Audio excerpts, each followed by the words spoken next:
Okey, Assalamualaikum. InsyaAllah hari ini kita akan mempelajari Bisaya Solat. Siri kedua berkaitan dengan perkara yang membatalkan wuduk. Kerana sebelum kita solat, kita akan berwuduk dulu. Yang kedua, perkara yang membatalkan solat. Yang ketiga, syarat wajib, syarat sah solat. Siapakah yang wajib dan macam mana solat tu dikira sah. Okey, yang keempat adalah solat berjamaah. Okey, mari kita sama-sama mempelajari. Okey, pertama sekali kita tengok perkara yang membatalkan wuduk. Okey, jadi sebelum kita solat, kita akan ambil wuduk dulu kan? Jadi mari kita lihat perkara yang akan membatalkan wuduk. Okey, perkara yang membatalkan wuduk adalah apabila berlaku sesuatu seperti keluar sesuatu dari kubul dan dubur. Maknanya sama ada awak terkencing ke, awak terberak ke, keluar sesuatu daripada kubul dan dubur. Kubul tu tempat buang air kecil, dubur tu tempat buang air besar. Jadi kalau ada keluar sesuatu daripada situ, maka wuduk awak akan terbatal. Okey, ataupun tidur yang tidak tetap punggung. Tidur sekejap, pusing sana, pusing sini. Kamu dah ambil wuduk, nak solat, tunggu nak solat, tapi kamu terus tidur. Jadi, dalam keadaan tidur yang, bukan dalam keadaan tidur yang statik, yang tetap je. Tapi kamu tidur dalam keadaan mengiring. Jadinya, wuduk tu pun boleh terbatal. Sebab kamu tak sedar, terkeluar kentut tu ke, ataupun terkeluar sesuatu. Okey, yang ketiga, hilang akal. Hilang akal ni boleh jadi pengsan, tertidur, ataupun termakan sesuatu yang menyebabkan boleh hilang akal fikiran kamu. Okey, macam-macam hilang akal ni. Okey, yang keempat, bersentuhan dengan yang bukan mahram. Okey, itu mesti kamu dah tahu. Apabila kamu bersentuh dengan kawan perempuan kamu, maka akan terbatal lah wuduk kamu. Tapi kalau kamu sentuh dengan kakak kamu, dengan mak kamu, dengan ayah kamu, tak batal sebab itu adalah mahram kamu. Okey, yang kelima, menyentuh kubul dan dubur dengan tapak tangan tanpa berlapik. Contohnya masa kamu nak pakai seluar, tiba-tiba tersentuh sama ada tempat buntut kamu ke, ataupun tersentuh kubul kamu ke, maka batallah wuduk kamu juga. Okey? Ataupun kamu tolong pakaikan pampers adik. Mak kata tolong pakaikan pampers adik. Kamu dah ambil wuduk nak solat ni. Mak kata pakaikan pampers adik. Masa kamu proses nak pakaikan pampers adik tu, kamu tersentuh dia punya kubul dan dubur dia, maka batallah wuduk kamu juga. Okey, jelas ya? Tu perkara yang membatalkan wuduk, iaitu keluar sesuatu daripada kubul dan dubur, tidur yang tidak tetap punggung, hilang akal, bersentuhan dengan yang bukan mahram, menyentuh kubul dan dubur dengan tapak tangan tanpa berlapik. Okey, itu perkara yang membatalkan wuduk. Okey, seterusnya kita tengok dulu syarat wajib dan syarat sah solat. Okey, apa yang mewajibkan solat dan apa yang menyebabkan solat kita tu jadi sah? Okey, mari kita tengok satu per satu. Okey, pertama sekali adalah syarat wajib solat. Siapakah orang yang wajib solat? Adalah orang Islam. Orang yang wajib solat ni mesti Islam. Yang kedua, baligh. Yang ketiga, berakal. Baligh ni dia boleh membezakan perkara, dia dah cukup umur. Okey, baligh ni adalah cukup umur. Okey. Jadi maknanya, kalau kanak-kanak tu tak cukup lagi dah umur dia. Okey, kepentingan syarat wajib solat. Islam maknanya dia tidak wajib ke atas orang kafir. Baligh tak wajib ke atas orang yang belum cukup umur seperti bayi. Okey, berakal tak wajib ke atas orang gila. Okey, Islam tak wajib ke atas orang kafir. Baligh tak wajib ke atas orang yang belum cukup umur. Macam contoh 2 tahun, adik kamu 2 tahun, jadi tak wajib lah. Ataupun adik kamu umur 5 tahun, tak wajib dah. Tapi perlulah diajar juga. Okey, jadi Rasulullah SAW bersabda, apabila umur anak kamu 7 tahun, maka ajarkanlah solat.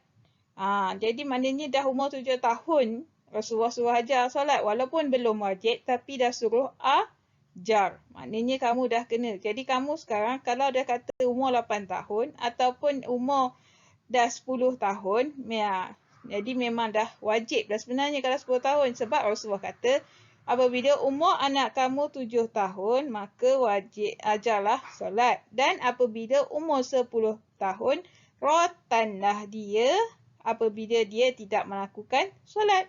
Jadi maknanya kalau 10 tahun kamu sekarang, umur kamu 10 tahun, maka kamu tak melakukan solat lagi, maka itu dah kena rotan dah kalau ikut Rasulullah. Jadi maknanya dah wajib dah tu solat tu.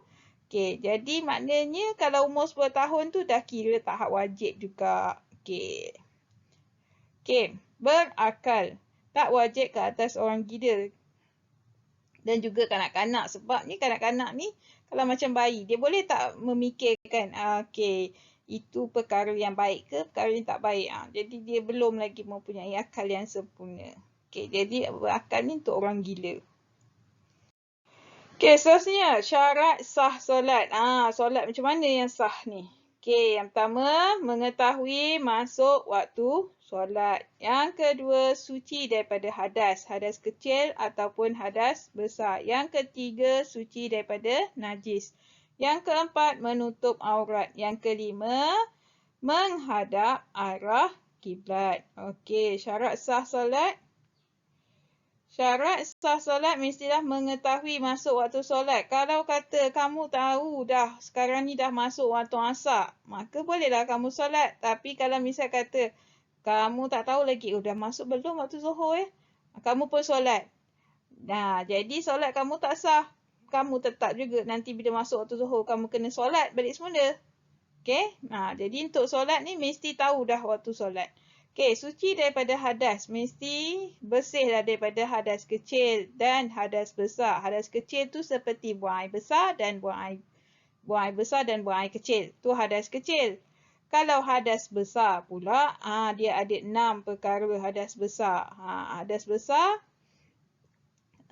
memerlukan mandi wajib seperti keluar darah haid, keluar darah nifas, wiladah, mati, bersetubuh, keluar mani. Tu hadas besar yang memerlukan mandi wajib. Jadi mesti bersihlah daripada hadas. Okey. Kalau hadas kecil, kita bersihkan dia. Kita dah bersihkan najis tersebut, kita pun ambil wuduk. Jadi kita dah bersih dah daripada hadas tersebut. Okey, yang ketiga, suci daripada najis. Maknanya apa-apa saja najis, darah, tahi. Mesti pastikan bersih. Okey, menutup aurat, memastikan aurat kita sempurnalah apabila kita nak solat. Dan yang paling utama, mestilah menghadap kiblat. Mesti tahu arah kiblat rumah kita kat mana. Ataupun bila kita berada di satu tempat, mesti kita tahu arah kiblat dekat mana. Okey, kepentingan syarat sah solat. Masuk waktu. Memastikan untuk kita sentiasa peka dan berdisiplin. Memastikan kita pasti nak buat sesuatu tu pasti. Dah masuk belum waktu solat.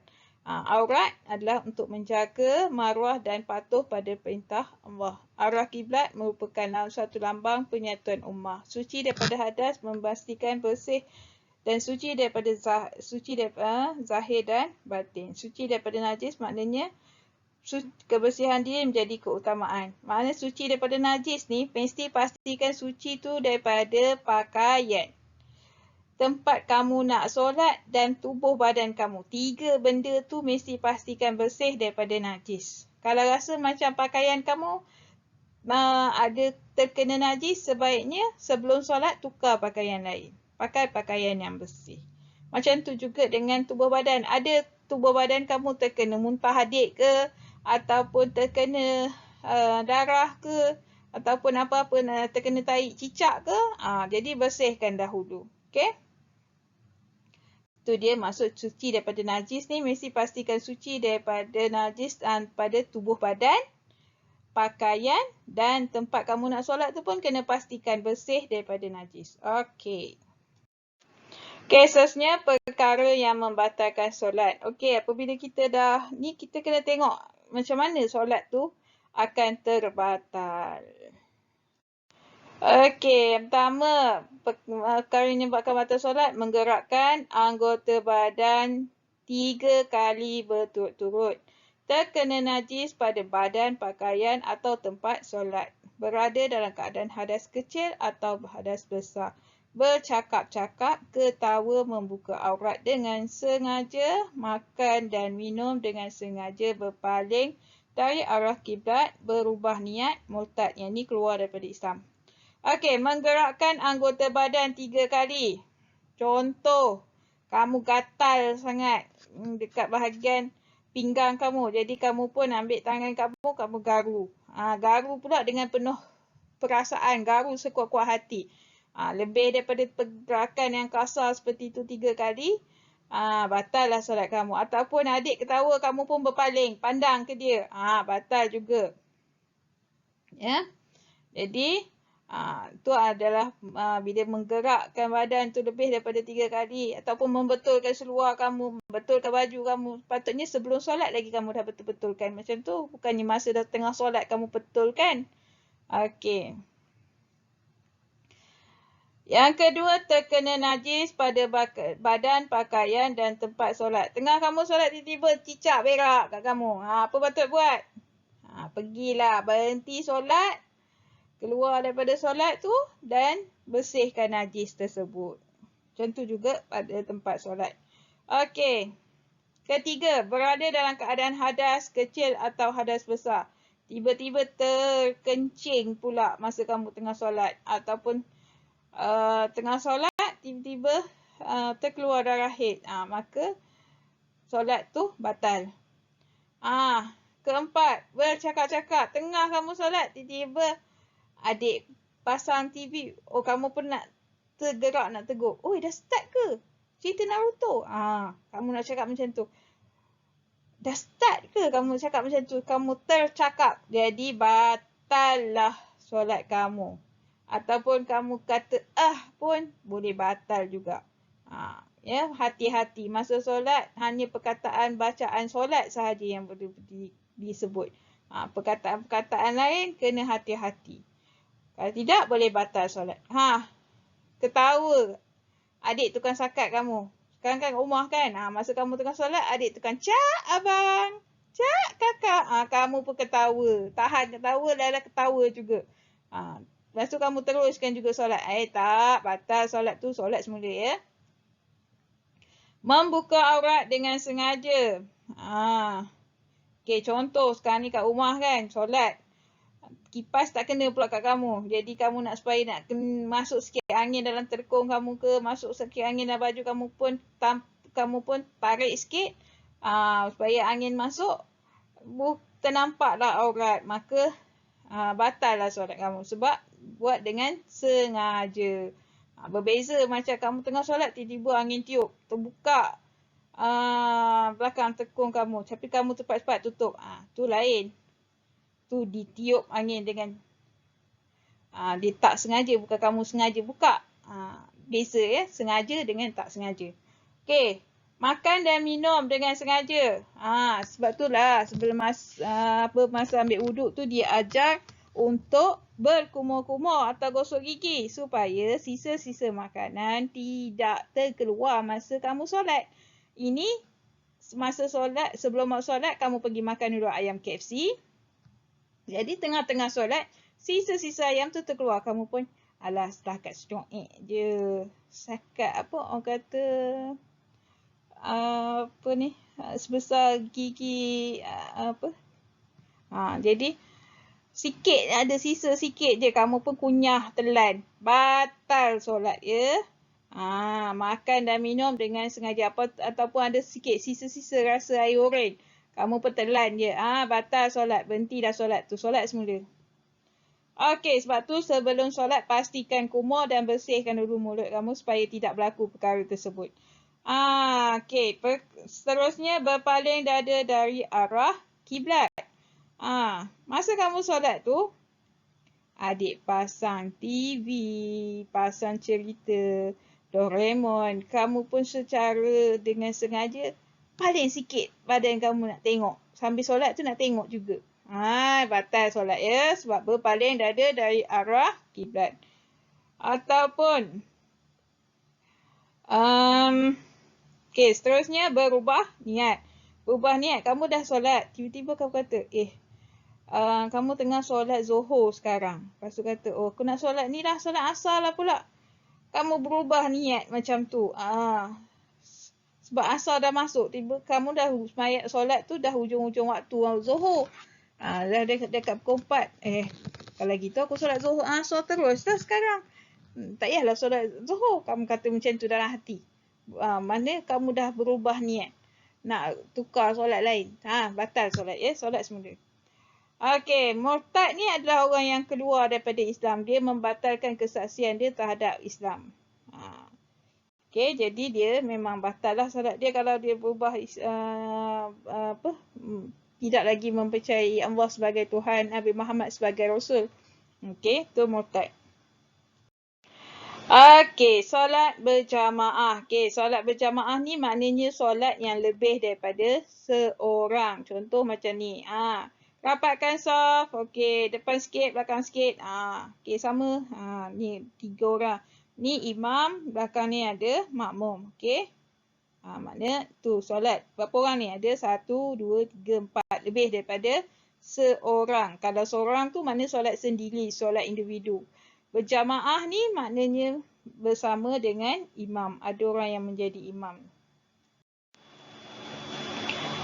Okey, sekarang ni solat berjamaah ni. Apa maksud solat berjamaah?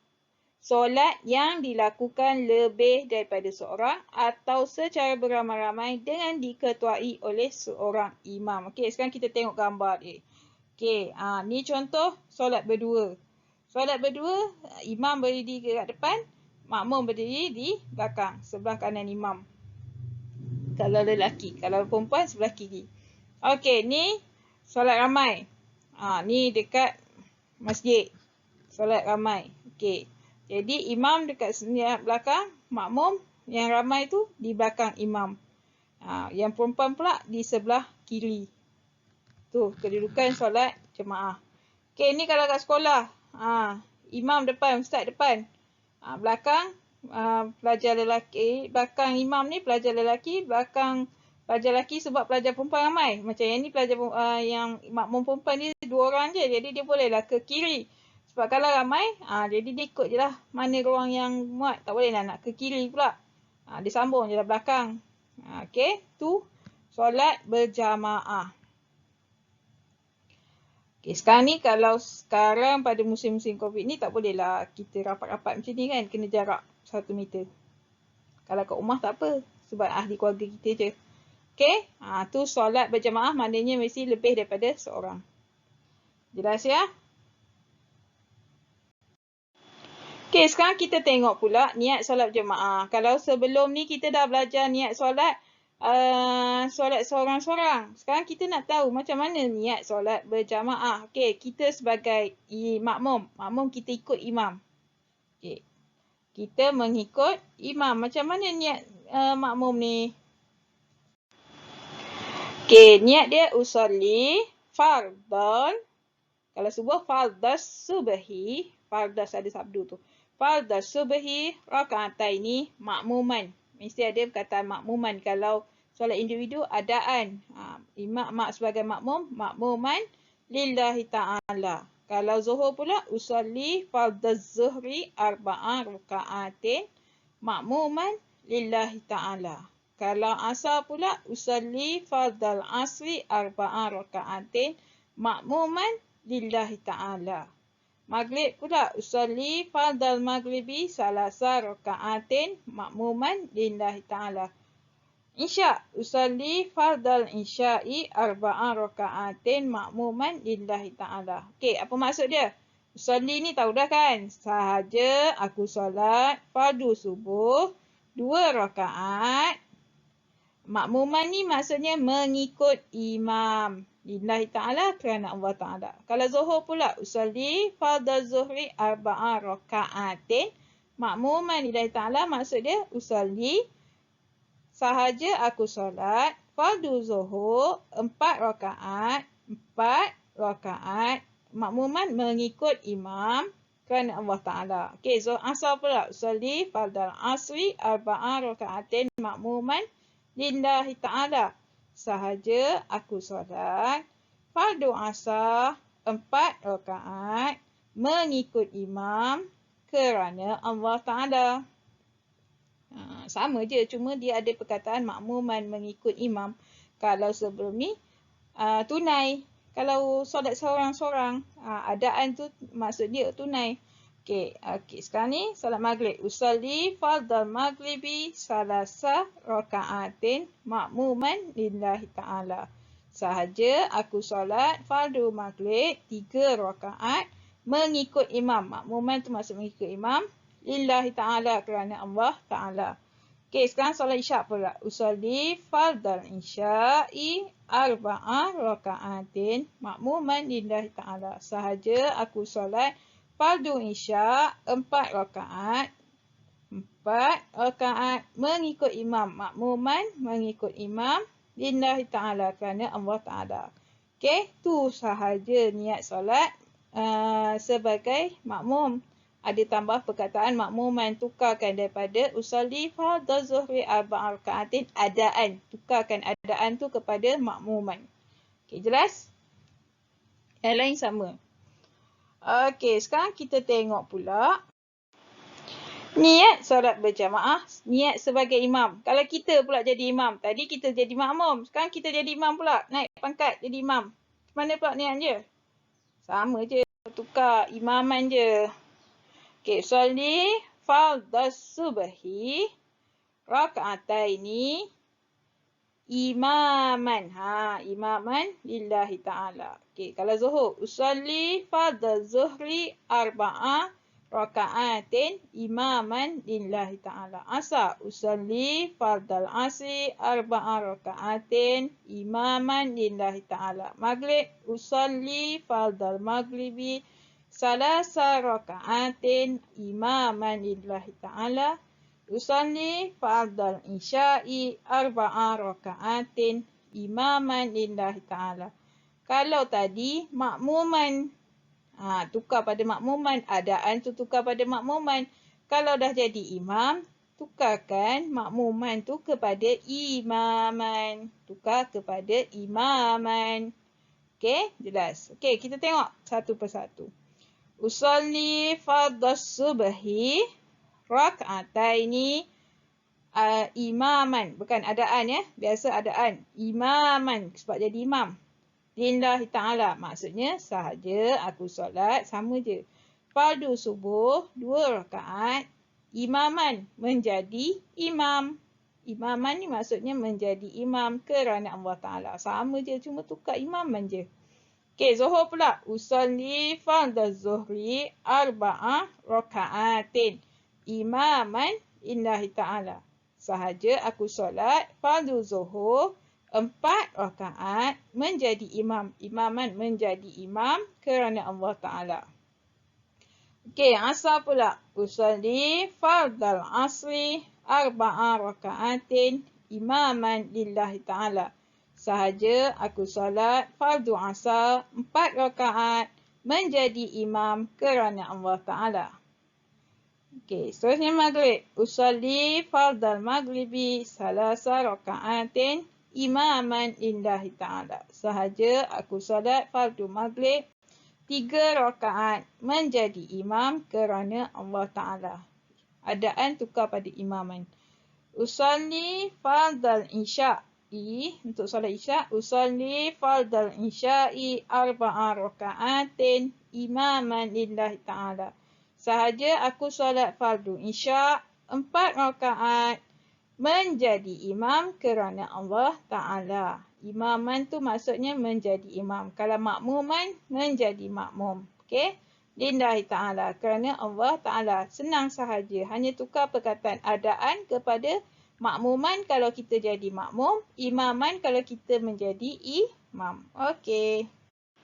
Itu sahaja. Semoga memberi manfaat buat kamu dalam mengamalkan solat dan kehidupan seharian kamu. Assalamualaikum.